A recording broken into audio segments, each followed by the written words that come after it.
أعوذ بالله من الشيطان الرجيم بسم الله الرحمن الرحيم الحمد لله رب العالمين الصلاة والسلام على رسول الله محمد وعلى آله وصحبه أجمعين. Ассаламу алейкум ва рахматуллахи ва баракатуху. Аллах Субхану ва Тааля в Коране, обращаясь к нам, говорит: «Аузу биллахи минаш шайтанир раджим. ومن آياته أن خلق لكم من أنفسكم أزواجا لتسكنوا إليها وجعل بينكم المودة والرحمة». То есть из его знамений, из знамений Аллаха Субханаху ва Тааля, то, что Он создал вам пару для того, чтобы вы успокаивались, и создал между вами любовь и милосердие. То есть Аллах Субхану ва Тааля создал людей неполноценными ввиду того, что они нуждаются друг в друге. Создал их мужчинами и женщинами. То есть Аллах Субхану ва Тааля опять-таки в Коране говорит, что «Аузу биллахи минаш шайтанир раджим. Я аюхан насу اتقوا ربكم الذي خلقكم من نفس واحدة وخلق منها زوجها وبث منهما رجالا كثيرا ونساء». Бойтесь Аллаха, люди, будьте богобоязненны. Он тот, который создал вас из единой души и создал Адаму пару, Еву, и создал из них, то есть после этого пошло потомство мужчин и женщин. То есть Аллах Субхану ва Тааля здесь тоже объясняет, что вы представляете человечество в виде мужчин и в виде женщин. Мы создали вас парами, говорит Аллах Субхану ва Тааля, азваджан, для того, чтобы вы успокаивались. Как успокаивается? То есть дальше говорит Аллах Субхану ва Тааля, между вами мы создали любовь и милосердие друг к другу. То есть человек, когда любит другого человека, он успокаивается, и он чувствует теплоту и близость любимого человека. Он чувствует опору. Да, еще в одном аяте Аллах Субхану ва Тааля говорит, что «Ар-риджалю каввамуна аля ниса», то есть мужчин я создал более сильными и поставил их над женщинами, для того, чтобы женщины находили опору в мужчинах, чтобы они их защищали, потому что физически мужчины сильнее, и они должны охранять своих женщин, и они должны охранять свои семьи. То есть Аллах Субхану ва Тааля создал нас мужчинами и женщинами, внедрил между нами любовь и милосердие друг к другу, и после этого сделал так, чтобы мы создавали семьи для того, чтобы продолжать наследство. Любовь и милосердие. Живите в семье. И Аллах Субхану ва Тааля еще предупреждает, что «Ку анфусакум ва аликум ун-нара», то есть охраняйте себя и свои семьи от зла, огня гиены. То есть здесь говорится, что объясняет, что должна быть семья. И то же самое говорит, что «Валя тактулу аулядакум мин хашьяти имлак». Нарзукухум ва иякум. То есть не убивайте тех людей, которые у вас появятся, будучи в семье, от страха, от боязни, голода. Мы кормим их и также даем достаток и вам, говорит Аллах Субхану ва Тааля. То есть мы, те, которые воспитываем, те, которые даем жизнь, те, которые даем любовь вам по отношению друг к другу.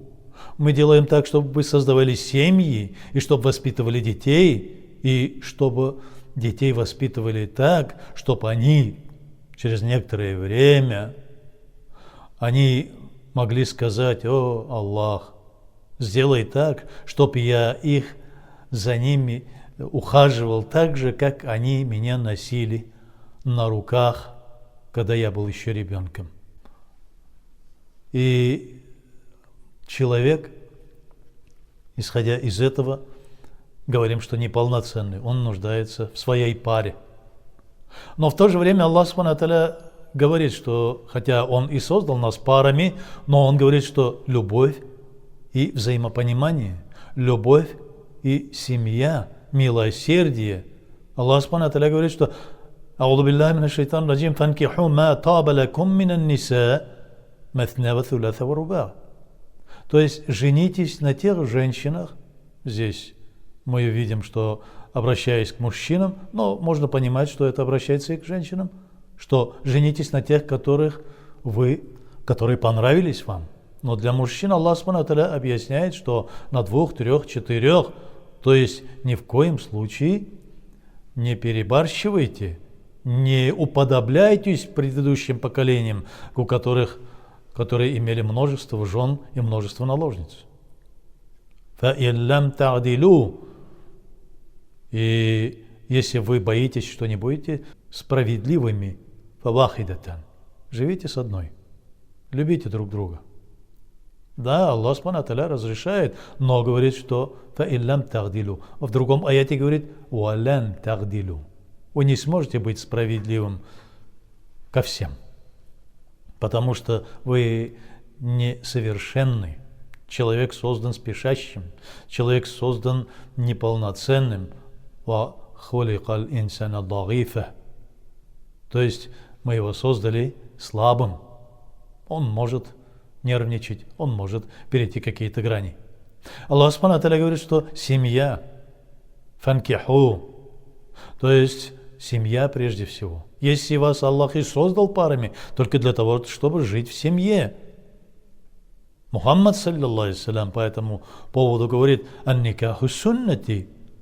Жить в семье, будучи в никахе, семья это в никахе, это моя сунна. И кто отвернется от моей сунны, он не от меня, говорит Мухаммад, саллиллаху алейхи вассалям. «Фаман райба ан суннати, фахуа лайса минни». То есть Мухаммад, саллиллаху алейхи вассалям, в Торе аяту Корана говорит, что если вы хотите получить любовь Аллаха и Его благо, то следуйте за мной. Посмотрите, что я создаю семью и живу в никахе. Никах священный для мусульман. Человек, будучи мусульманином, должен жить в никахе. И Аллах Субхану ва Тааля об этом говорит в Коране. И Мухаммад, саллиллаху об этом говорит, что это моя сунна. И мы знаем, что человеческие нравственность, человеческие ценности говорят, что человек должен жить в семье. Все, что кроме этого, какие-то случайные встречи, непозволительны, недозволительны. Почему? Аллах Субхану ва Тааля предупреждает: «Валя тaqrabu зина». Даже не приближайтесь к прелюбодеянию. Что такое прелюбодеяние? Все то, что вне никаха, все то, что вне семьи. Мужчина и женщина, будучи отдельно мужчиной и женщиной, могут быть вместе, да, они две половинки. Да, Аллах Субхану ва Тааля сделал так, что во время мукаддарата, во время аль-мисака, когда наши души поклялись перед Аллахом, когда Аллах Субхану ва Тааля говорит, что «Ашхадахум аласту бираббикум». И когда я спросил их, сказал: «Засвидетельствуйте, не я ли ваш Господь?» «Калю баля». Сказали: «Да, о да, Всевышний Аллах». В это время пары были определены, души, еще будучи душами людскими, еще не вошедшими в тела, они были уже определены друг для друга. Уже тогда Аллах Субхану ва Тааля во время мукаддарата, во время, когда первым Аллах Субхану ва Тааля определил наше предопределение, предписал всю нашу жизнь, Он определил каждого человека для того или иного человека. Мы две половинки, из-за этого мы ищем друг друга и находим, и восстанавливаем целостность в этом так называемом никахе.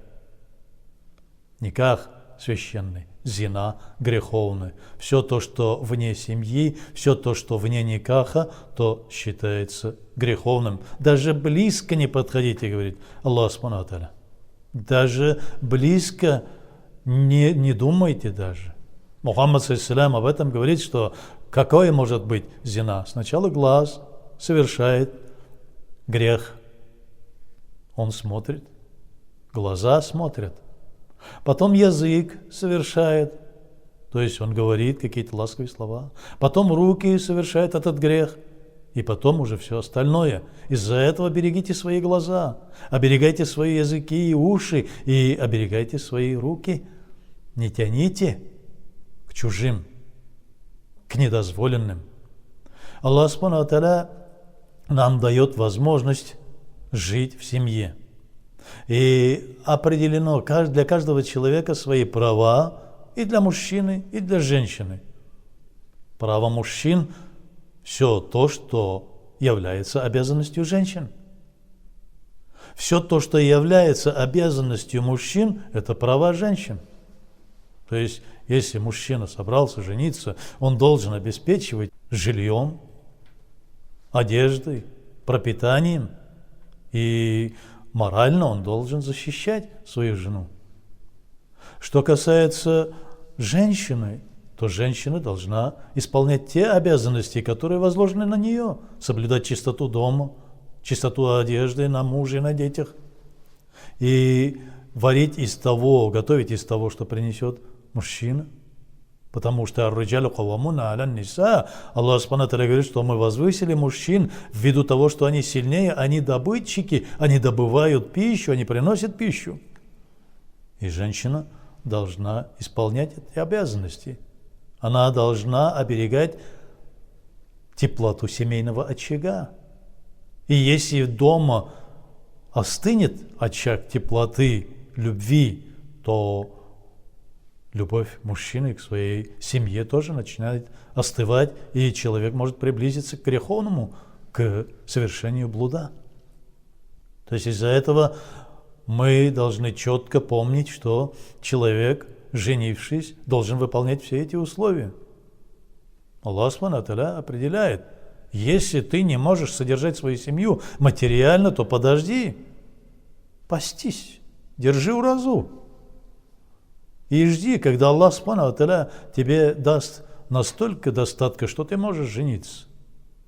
Да, кому-то предопределено жить с семьей, кто-то, может быть, не может найти свою семью, но все это предопределено. Мы должны с благодарностью поклоняться Аллаху и ждать того момента, когда Аллах Субхану ва Тааля даст нам эту возможность создать семью. Если и создается семья, то там должна быть теплота любви, любовь, то есть теплота любви, семейного очага.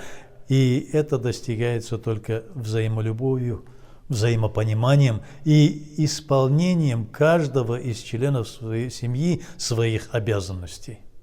Если женщина начнет покушаться на права мужчин, то есть не станет выполнять свои обязанности, или же мужчина из-за того, что он ленится или что-то, начинает покушаться на права женщин, то есть не станет выполнять свои обязанности, то какая же это может быть семья? И в то же время и женщина, и мужчина должны быть довольны своей половинкой. Но мы знаем, что если женщина разозлит мужчину просто так, бывают у женщин такие слабости, может быть, какие-то подозрения или что-то, и если они не успокоятся, то есть они не найдут успокоения, скажут, давай оставим все это, то если они разозлились, и если они отдельно в этот день провели ночь, то ангелы проклинают того, кто затеял эту причину. В данном случае женщину. Почему? Да из-за какой-то мелочи достигл до того, что семья чуть ли не на грани распада. Никах это для нас священно, как мы говорим, потому что подкреплено аятом Корана. Фанкиху, говорит Аллах Субхану ва Тааля, женитесь, совершайте никах.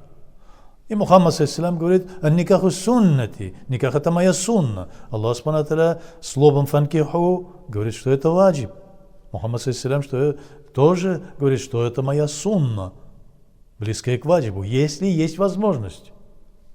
Если Аллах Субхану ва Тааля дал тебе возможность, и ты можешь исполнять свои обязанности как мужчина, или женщина, и сохранять свои права.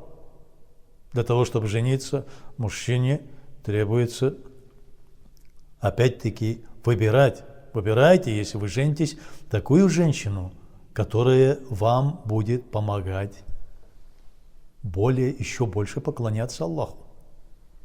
То есть она еще больше сделает так, что вы еще больше станете богобоязненными. То есть выбирайте мусульманку. Даже какая бы ни была язычница или та, которая неверующая, какая бы она красивая или богатая ни была, лучше тебе рабыня, у которой ничего нету, говорит Аллах Субхану ва Тааля. И женщине говорит, выбирайте мусульманина. Какой бы красивый или богатый не был, какой бы у него такие сладкие речи не были у неверующего или язычника или другой конфессии, то он не будет таким, как твой мусульманин. Даже раб, мусульманин, даже самый бедный мусульманин лучше тебе, чем какой-нибудь богатый, со сладкими речами, язычник или представитель другой веры. Женитесь на своих. Мусульманин на мусульманке. И для того, чтобы жениться, еще мужчина должен выбирать, он должен знать, быть в определенном социальном положении. То есть, если женщина очень богатая, и он женился на богатой женщине, а он среднего достатка, он должен будет стараться побольше зарабатывать и искать богатство, и тем самым может отклониться от поклонение Аллаху, потому что он будет стараться сделать так, чтобы она чувствовала себя так, как прежде, когда жила у родителей. Но если женщина статусом ниже, социальным статусом ниже, то это очень хорошо для женщины. Потому что если она статусом выше, социальный статус у нее выше, и она привыкла к роскоши и богатству, то опять-таки исполнение своих обязанностей, подчинение своему мужу будет чуть по-другому. Они должны быть равными. Или в крайнем случае, если и не равными, то должны соблюдать изо всех сил те обязанности и права. Никах, как мы говорим, что это обязательно при двух свидетелях в ханафитском мазхабе. Без свидетелей никак не воспринимается. Аллах Субхану ва Тааля говорит, что определяйте ей махр, дайте женщине то, что ей положено. Говорит Мухаммад ﷺ. И махр должен быть настолько, насколько она довольна этим махром. И Аллах Субхану ва Тааля говорит, что давайте женщинам то, что ей положено. Не говоря, что я тебе дал, не тыча ей в лицо, а действительно ты женишься на ней. Без свидетеля невозможно. Потому что Мухаммад ﷺ говорит, что когда вы женитесь, совершайте валима, то есть собирайте людей и бейте в барабаны, для того, чтобы побольше людей услышало о том, что создалась новая семья. После этого, как мы сказали, что люди, это никах исламское, прежде всего они должны принять Аллаха. Прежде всего они должны быть верующими. Если мусульманин, то он женится на мусульманке, то мусульманка выходит замуж за мусульманина. И оба должны быть согласны. Никто никого не должен заставлять. Ни женщину, ни мужчину. Насильно мил не будешь, как говорят. И у нас в ханафитском мазхабе должно быть обоюдное согласие, что и он, и она должны быть согласны. Это касается тех людей, которые совершеннолетние, решили создать семью и решили жениться. وَمِنْ آيَاتِهِ. И из знамений Аллаха أَنْ خَلَقَ لَكُمْ مِنْ أَنفُسِكُمْ أَزْوَاجًا لِتَسْكُنُوا إِلَيْهَا. Из его знамений то, что он создал вам из вас самих пару вам, для того, чтобы вы успокаивались. وَجَعَلَ بَيْنَكُمْ الْمُوَدَّةَ وَالرَّحْمَةَ. И Аллах Субхану ва Тааля ниспослал между вами любовь и милосердие друг к другу. Здоровая семья, которая зиждется на фундаменте любви и милосердия, это здоровое общество, здоровые дети и здоровые, счастливые будущее, как в этом мире, так и в будущем. Ассаламу алейкум ва рахматуллахи ва баракатуху.